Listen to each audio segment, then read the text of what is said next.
super incroyable. Hein. C'est qu'elle n'avait pour ainsi dire jamais vu la lumière, à l'abri depuis plus de 2 siècles dans les réserves du mobilier national. Cette tenture murale fait partie d'une commande exceptionnelle tissée entre 1811 et 1813. À l'œil, elle penche quand même aussi à gauche. Plus d'un siècle après Louis XIV, Napoléon s'est mis en tête de redécorer entièrement Versailles. Il confie aux soyeux lyonnais la confection de 80 km de soieries pour une quarantaine d'appartements. Ces commandes de Napoléon, c'est avant tout un soutien à l'économie, un soutien à l'artisanat, et c'est un moyen de faire valoir les arts décoratifs français à travers toute l'Europe. Les soyeux lyonnais, relancés par cette commande d'une ampleur inédite, rivalisent d'audace, déploient une palette d'une étonnante modernité.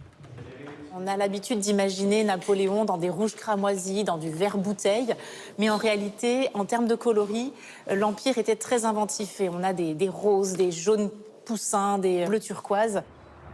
La plupart des merveilles exposées au Trianon, un palais du domaine de Versailles, ne seront jamais utilisées, car l'Empire s'effondre en 1814. Mais parmi ces soieries... Superbe. On prend comme ça, c'est ça? Oui, c'est ça. Voilà. Quelques élus feront le bonheur des régimes successifs, détournés de leur usage premier. Louis-Philippe, 25 ans après Napoléon, s'est servi de ces textiles. Donc là, c'est la chambre à coucher de l'impératrice qui a servi à Louis-Philippe pour faire ses vêtements liturgiques. Donc là, une très belle chape et une dalmatique donnée par Louis-Philippe à la cathédrale de Versailles. La richesse de ces étoffes se mesure mieux encore derrière cette porte. Dans les appartements de l'empereur au Trianon, exceptionnellement ouverts, son cabinet particulier, tendu de soie verte, seule pièce pour laquelle il avait accepté de prélever dans la commande de Versailles. C'est une pièce qu'il a particulièrement aimée.